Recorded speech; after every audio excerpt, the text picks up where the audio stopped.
बोलो जयकारा बोल करे सदगुरुदेव महाराज की, साचे दरबार की जय, सत्य सनातन धर्म की जय, श्री परम ज्ञानेश्वर महादेव की जय, श्री पवन सुत हनुमान की जय, श्री जगद्गुरु आद्य शंकराचार्य महाराज की जय, श्री परमहंस दयाल जी महाराज की जय, मृदंगली निवासी सरकार की जय, श्रीरंगल बिहारी महाराज की जय, श्री परमपुरी भगवान की जय, श्री बाबा जी महाराज की जय,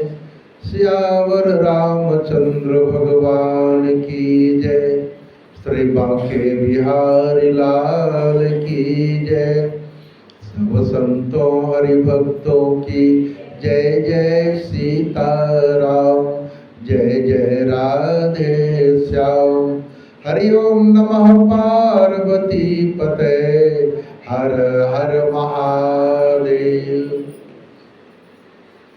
68 तीर्थ गुरु चरण पर भी होत अखंड, सहजो ऐसा धाम नहीं सकल अंड ब्रह्मंड, 7 समुद्र की मसी करो लेखन को बनराय,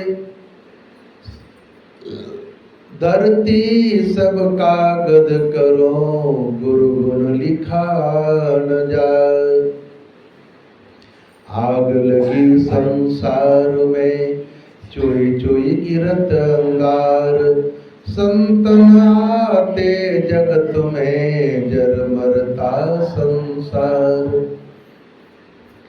परमाराध्य हृदय आसीन घट घट वासी श्री सदगुरुदेव भगवान जी के चरण कमलों में कोटि कोटि दंडवत।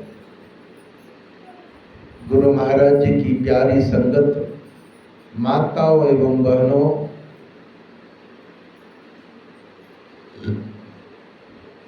आज रविवारी सत्संग में हम सभी सत्संग की वेला में पधारे हैं। गुरु महाराज जी के सन्निकट अपना अनुनय विनय आपने भावपुष्प गुरु महाराज के चरणों में समर्पित किया।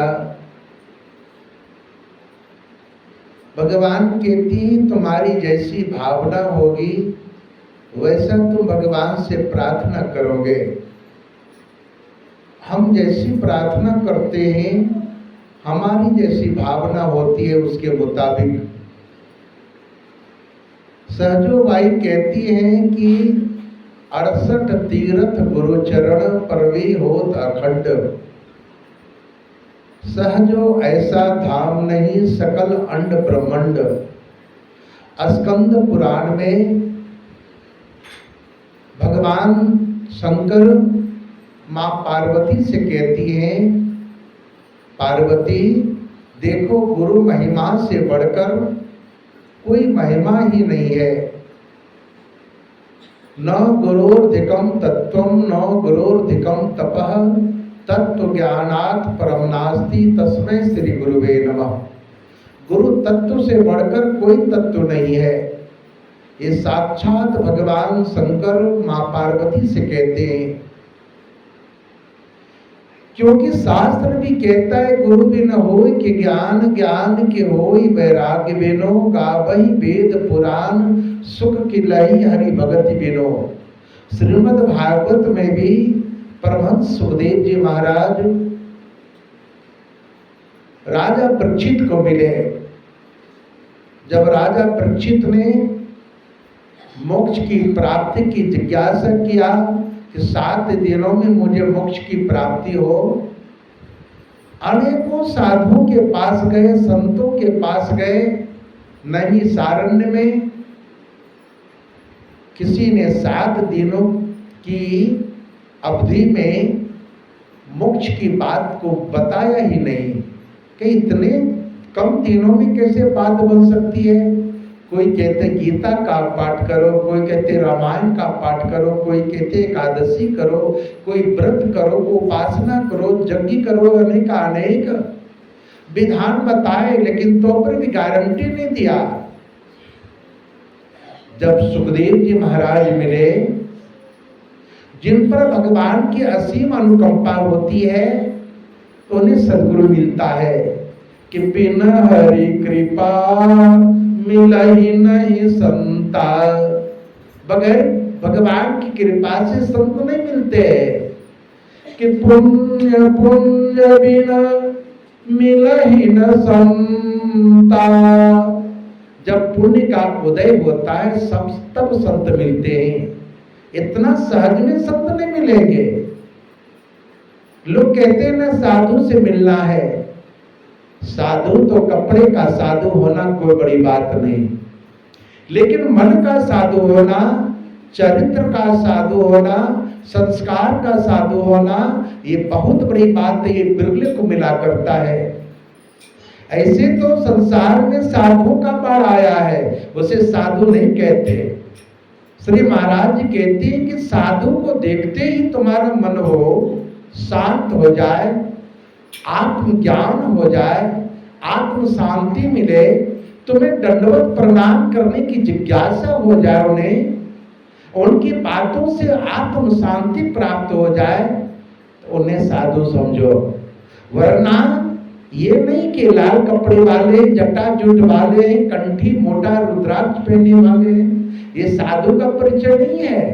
साधु मिल जाए और उनकी बातों से आत्म शांति मिले, उन्हें प्रणाम करने की इच्छा हो और उनके बताए वचनों को मानने में मेरा मन मान ले कि हाँ ये सत्य है। शास्त्र भी कहता है, सदग्रंथ भी कहता है, संत भी कहते हैं, उन्हें साधु मानना। तो वही हुआ, सुखदेव जी महाराज मिले जब राजा परीक्षित को, तो भगवान गोविंद ने प्रेरणा दिया सुखदेव महाराज को कि जाओ राजा परीक्षित को 7 दिनों में कल्याण करना है, गति मुक्ति दिलाना है। और तब स्वयं गुरु शिष्य के पास मिले आकर। ये तो भगवान की कृपा जब होती है तो गुरु मिलते हैं कि बिना हरि कृपा मिला ही नहीं संता। जब गोविंद कृपा करते हैं तब सदगुरु मिलते हैं, और सदगुरु जब मिलते हैं तो 7 दिन क्या 7 मिनटों में उन्हें कल्याण करा देते। जब सुखदेव जी मिले राजा परीक्षित से, कहा महाराज मैंने तो अनेकों संतों से मिला, लेकिन किसी ने कल्याण की बात 7 दिनों में होने की नहीं कहा, और आप मुझे कल्याण गति मुक्ति की बात बताओ, कैसे होगा 7 दिनों में गति मुक्ति। कहा बेटा बस 7 दिन तो काफी है, 7 घंटे में तेरे को कल्याण होगा, कल गति मुक्ति मिलेगी, बस मान जा मेरी बात को। और उन्होंने कहा मैं मान जाऊंगा जो कहते आप। अब सबसे बड़ी बात है गुरु मिल जाए और गुरु के वचनों के मुताबिक मेरा मन टिक जाए, अपना मन रहे ही नहीं, गुरु का ही मन हो जाए मेरा मन, तो बात बन जाती है, बिल्कुल बन जाता है। और ऐसा हुआ राजा परीक्षित को 7 दिनों में भागवत की कथा परमहंस सुखदेव जी महाराज ने सुनाया राजा परीक्षित को। 4थे दिन में कहा परीक्षित ये बता तेरे को भूख लग रही है? कहते नहीं महाराज। प्यास लग रही है? तो नहीं महाराज। थकान लग रहा है? तो नहीं महाराज। ऐसी प्रवृत्ति हो गई कथा सुनकर, क्योंकि कहती शास्त्र कहता है कि श्रोता वक्ता ज्ञान निधि, दोनों अगर ज्ञानवान हो, वक्ता भी और श्रोता भी, तो फिर क्या करना, प्रकृति का विधान बदल सकता है और बदलता है, ऐसा शास्त्र और संत कहते हैं। और वही हुआ, राजा परीक्षित ने 4थे दिन में वो देहातीत होने लगे। देह से उपरांता होने लगी। उन्हें लगा ही नहीं कि अब मैं कुछ हूं, मैं राजा हूं, मैं आदमी हूं, मेरा शरीर है, मुझ में प्राण है, मेरे शरीर में कुछ हो रहा है। बिल्कुल नहीं कि महाराज यही भूख प्यास ने तो ऋषियों का अपमान कराया मुझे। मैं सम्राट चक्रवर्ती राजा होकर, धर्मात्मा होकर मैं पापात्मा का काम किया, गलत काम किया। आज उसका परिणाम मुझे भुगतने पड़ रहे हैं कि मैं ऋषियों के गले में, श्रृंगी ऋषि के गले में मैंने मरा हुआ सांप पहनाया था। यही प्यास और भूख के कारण से आज तो प्यास और भूख ही मिट गया। कहते सदगुरु मिले सहस्त्र फल कहे कबीर विचार। गंगा गए तो एक फल, तीरथ गए फल चार। सदगुरु मिले सहस्त्र फल कहे कबीर विचार। कबीर साहब कहते हैं तुम तीर्थ जाते हो। कई लोग कहते मैं गंगा सागर गया, मैं वृंदावन गया, मैं मथुरा काशी गया, अयोध्या गया, तो क्या मिला? लोग से पूछते क्या मिला, तो कहते बहुत सुंदर मंदिर था, इतना सोना चांदी लगा हुआ था, अच्छे अच्छे कपड़े भगवान को पहनाए थे, लाखों की भीड़ थी। बस यही बात सुनो, आत्मज्ञान क्या मिला?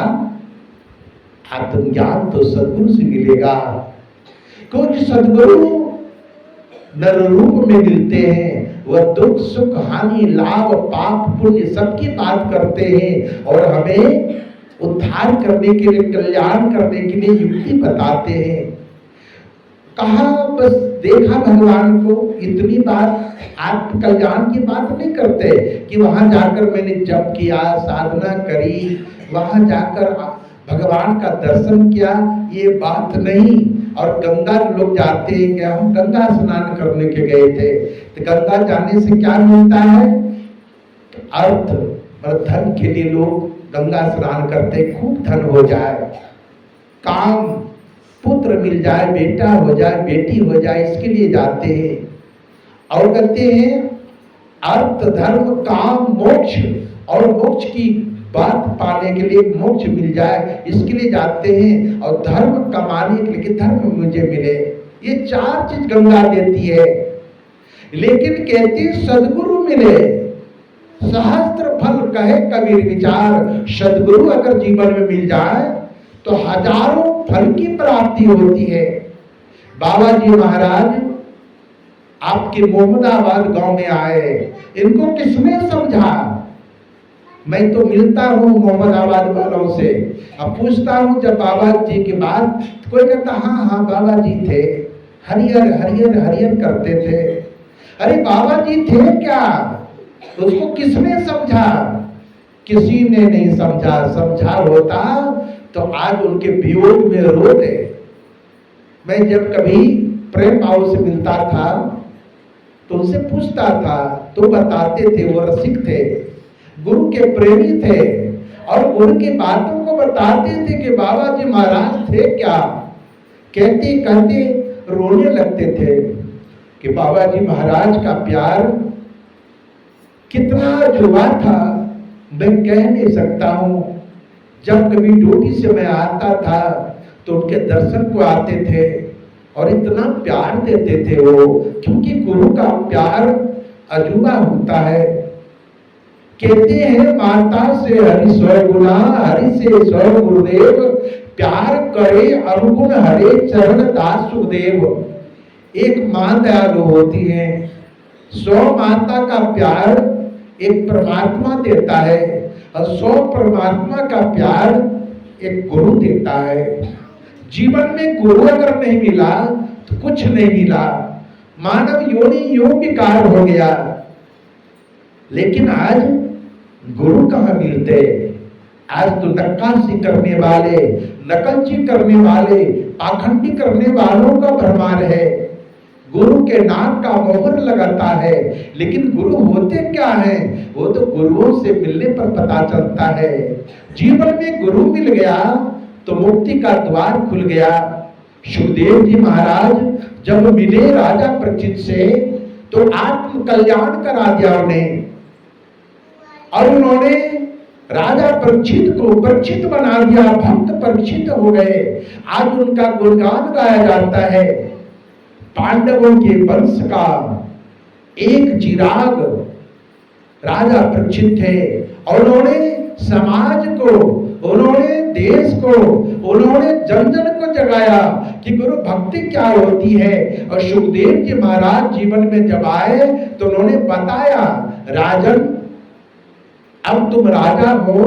कहते नहीं महाराज, मैं राजा नहीं हूं, मैं भक्त हूं, मैं आपका दास हूं और मैं आप पर बिका हुआ एक फूल हूं।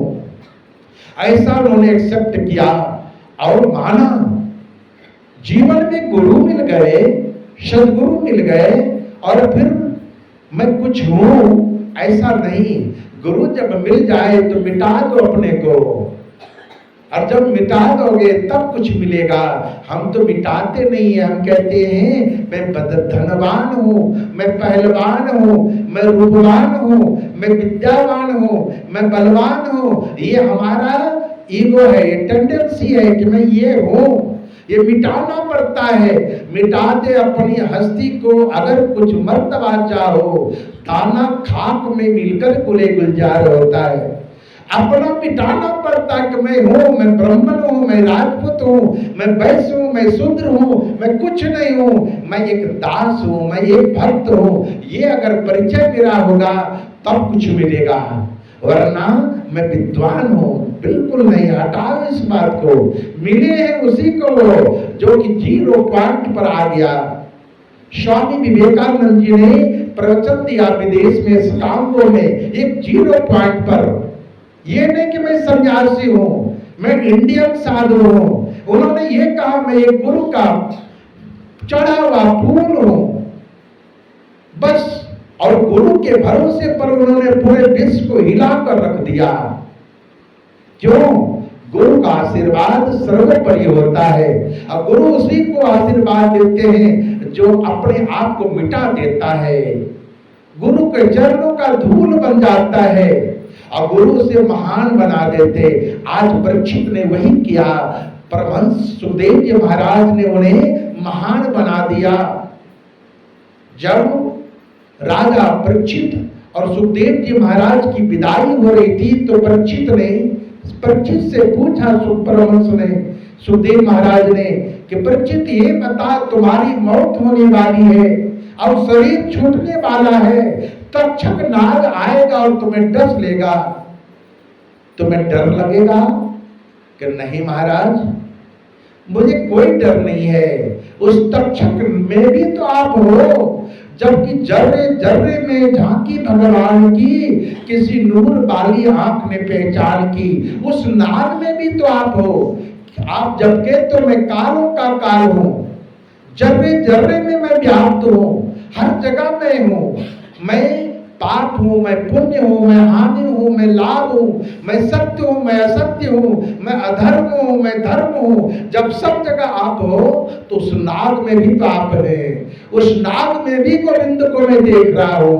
वो नाग आएगा और मुझे डसेगा, मुझे डर नहीं है, क्योंकि पंचभौतिक शरीर है, ये नाश तो होगा ही।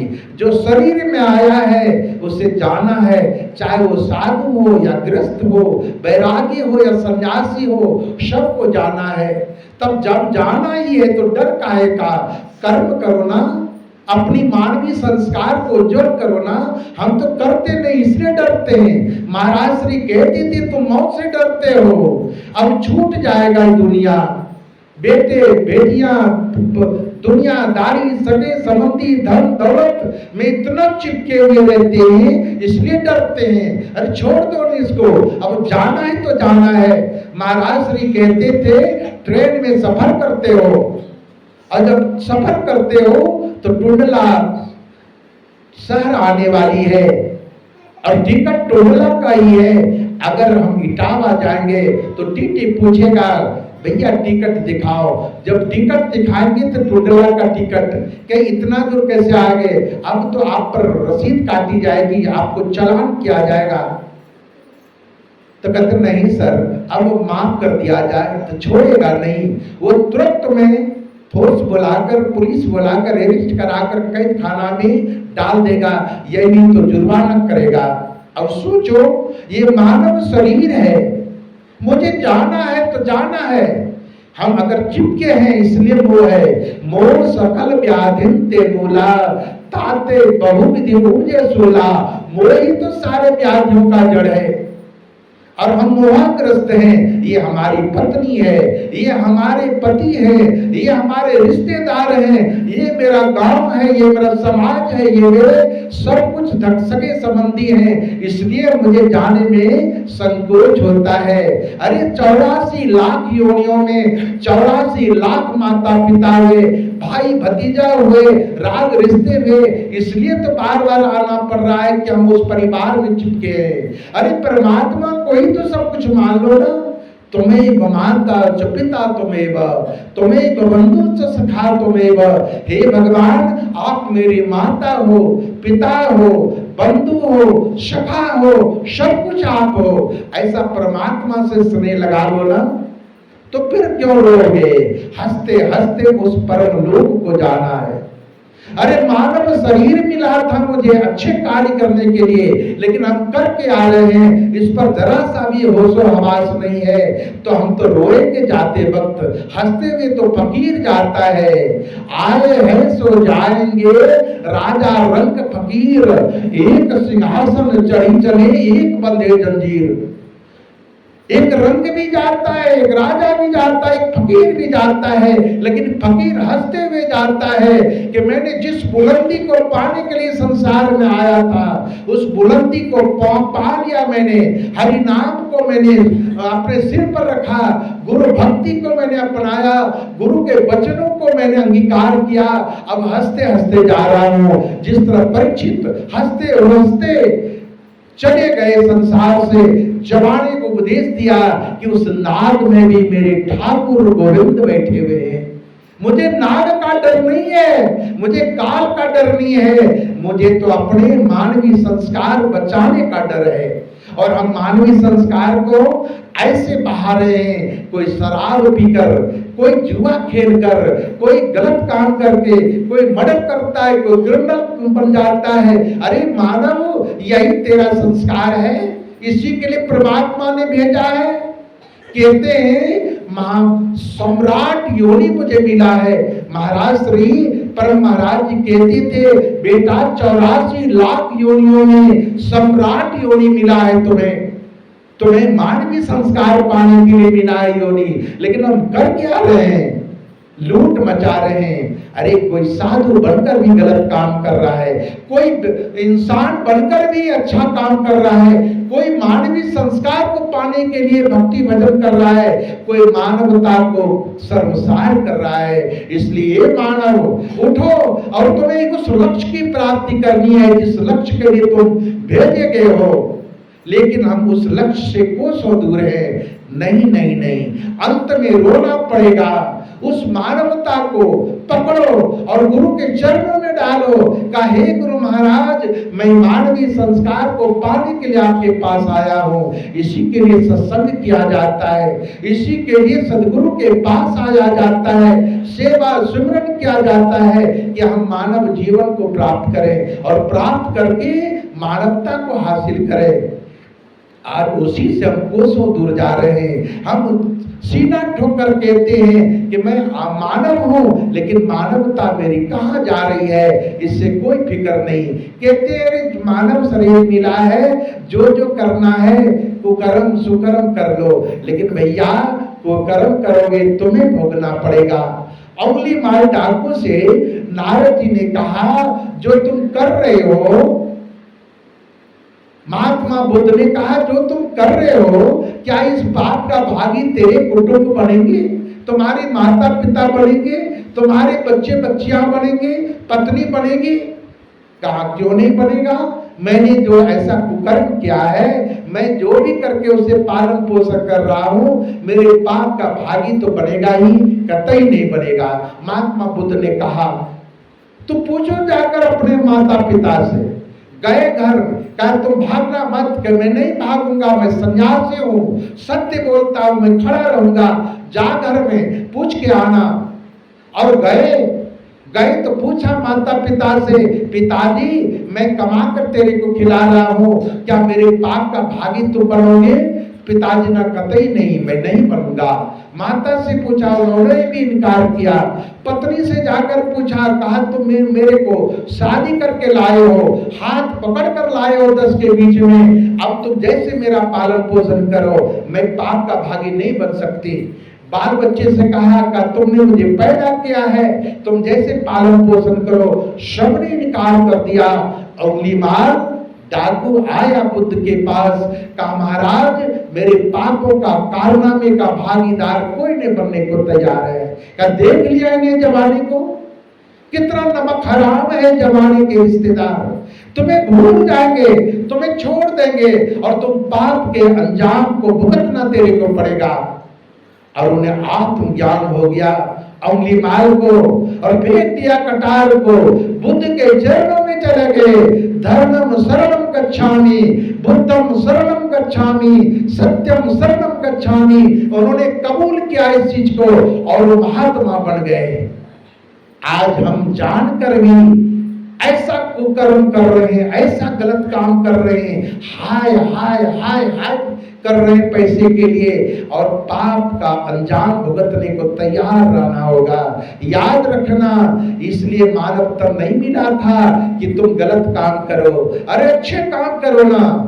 ये आस करो कि माँ के गर्भ में जिन्होंने पालन पोषण किया, 84 लाख योनियों को जिन्होंने भरण पोषण करता है, क्या तेरा भरण पोषण नहीं करेगा? बिल्कुल करेगा, बिल्कुल करेगा। लेकिन हम ऐसा कुकर्म करते अपने परिवार वालों के लिए, अपने कुटुंब कबीलों के लिए, और भुगतना मेरे को पड़ता है। ए मानव जागो, क्या हम मानवीय संस्कार मेरा खो रहा है, हम कर क्या रहे हैं, और अंत में भुगतना पड़ेगा बुरे परिणामों को। इसलिए प्यारे भगवान के शरण में आ और अपनी मानवीय संस्कार को कबूल करो, सत्संग को जीवन में उतारो, सदगुरु की रहमो करम को बटोरो और सुमरन सेवा करो। यही परिणाम तेरे को परलोक तक साथ देगा, वरना सब कुछ यही रह जाएगा। हम रात दिन देखते हैं, मेरे पिताजी गए, हमारे बाबा गए, मेरी माँ गई, कुटुंब कबीले गए, गांव नगर के लोग जा रहे हैं, क्या साथ लेकर जा रहे हैं? बस अच्छे परिणाम और बुरे परिणाम। अच्छा जो कर्म किया है, हाय हाय लोग करते, बहुत अच्छे आदमी थे, दान करता था, पुण्य करता था, गरीबों को दान देता था, तो उनके लिए हाय हाय करते, रोते लोग। और जो पापात्मा होते, कहते मर गया, अच्छा हुआ, बहुत गलत, निकम्मा था, पापी था, धर्म से दूर रहता था, इसलिए मर गया, अच्छा हुआ, धरती हल्का हो गया। इसलिए ये मानव शरीर मुझे सम्राट योनि मिला है, इसे अगर खो दिया तो रोना पड़ेगा, बार बार मानव योनि नहीं मिलेगा। गुरु महाराज जी का भक्ति करो, उनका सत्संग श्रवण करो, श्री मुख से उनके वचनों का गुणग्राही बनो और अपने जीवन को प्रशस्त बनाओ कि परलोक को जाना है। परलोक में बस हिसाब किताब जब होगा अच्छे और बुरे कर्मों का, तब जवाब देना पड़ेगा।